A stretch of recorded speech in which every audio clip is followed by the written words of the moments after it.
Súčasťou Dongfeng Days je takisto aj salón v centre Turína, kde sa aktuálne nachádzame. Ideme sa pozrieť na modely, ako sú M-Hero. Mala by nás tu čakať aj nová 008, ktorá ešte nebola nejakým spôsobom inde prezentovaná.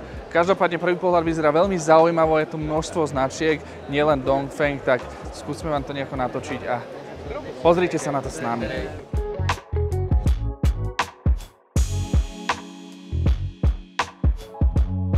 Toto krídlo patrí síce superšportu, ba priam by som povedal, že až hyperšportu, ale určite ten hyperšport nie je z Európy. Je to automobilka Yangwang s označením U9 a prosím pekne, toto auto produkuje cez 1000 koní, nejakých 1680 Nm krútiaceho momentu. To plne elektrické auto. Nabíjať ho viete výkonom do 500 kW, toto je naozaj že úlet. Ak sa nemýlim, tak ja som niekde na Instagrame videl, že toto auto má vzduchový podvozok, s ktorým dokážete skákať. To znamená, že to auto sa vám dokáže úplne odlepiť od zeme a vrátiť naspäť. Na čo je táto funkcia, absolútne netuším. Každopádne veľmi cool hyperšport. A jedným z najväčších hitov tohto autosalónu je určite model M-Hero 1, ktorý k nám príde už čoskoro na Slovensko. Obrovský mastodon, terénne Terminátor auto. Obrovský displej je tu, displej spolujazdca. To auto sme vám predstavovali nejakým spôsobom a prvé dodávky tohto auta by mali prísť na Slovensko už v podstate počas toho, čo pozeráte toto video. Volant veľmi príjemný, to obrovské to auto. No a porovnávajú ho to priamo s takým konkurentom, ktorým je Tesla Cybertruck, ktorá je tam vzadu. A k nej sa čo chvíľa dostanem a skúsim natočiť nejaké prvé zábery.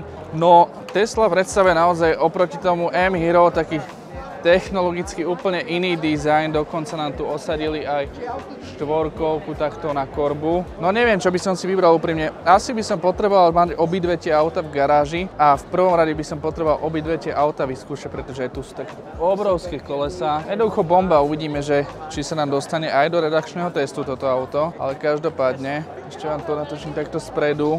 A sú to dva kompletne rozdielne dizajny, pretože toto je Cybertruck, to poznáte. A takto ja vám ukážem aj M-Hero. No neviem, že ktoré by som si vybral. Obidve sú naozaj auta stvorené na apokalypsu, obrovských rozmerov, ktoré dokážu v plnom naložení v podstate presiahnuť hranicu maximálneho zaťaženia vodičaku typu B. Takže je to na vás. Napíšte nám dolu do komentárov, ktoré auto by ste si vybrali.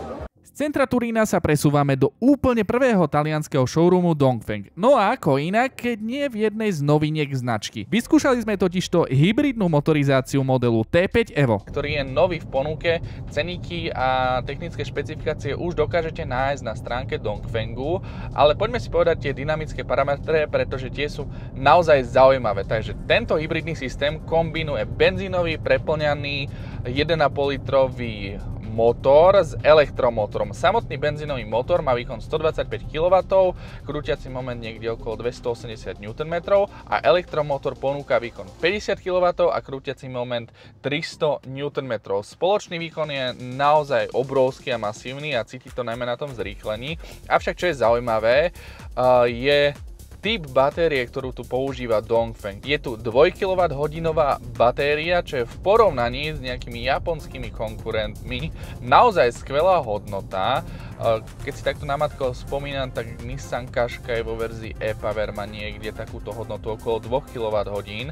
A dôležitý je aj typ tejto batérie, pretože Dongfeng používa lítium polymérovú batérku. Čo sa týka samotného jazdného prejavu a mojich prvých dojmov, tak mám pocit, že jazdím s elektromobilom a nie s hybridným autom, pretože počas jazdy ja absolútne necítim ani nepočujem prácu tej hybridnej sústavy a tá jazda je taká komfortná, relaxujúca a naozaj aj na tých dlhších cestách by som asi vystúpil veľmi oddychnutý z toho auta, však to uvidíme v redakčnom teste. Čo sa týka spotrieb, tak bavili sme sa s človekom, ktorý prišiel na tom aute zo Slovenska sem do Turína, je to nejakých 600 km a vravel nám, že dokázal zajazdiť 7 litrov a že v štandardnej prevádzke jazdí niekde okolo 5,6 až 6,5 litra na 100 km. Hybridná verzia modelu T5 Evo si prešla aj jemnými kozmetickými zmenami, tie možno badať na pridanej lištičke v prednej maske, takisto celá tá predná maska je viac agresívnejšia, je širšia, pribudli nám nejaké aerodynamické prvky, nový dizajn diskov,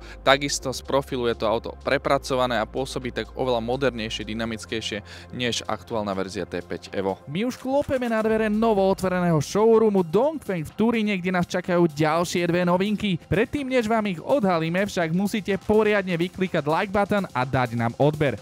Bude to sedan s dverami ako na Lambe? Dozvieš sa v ďalšom videu.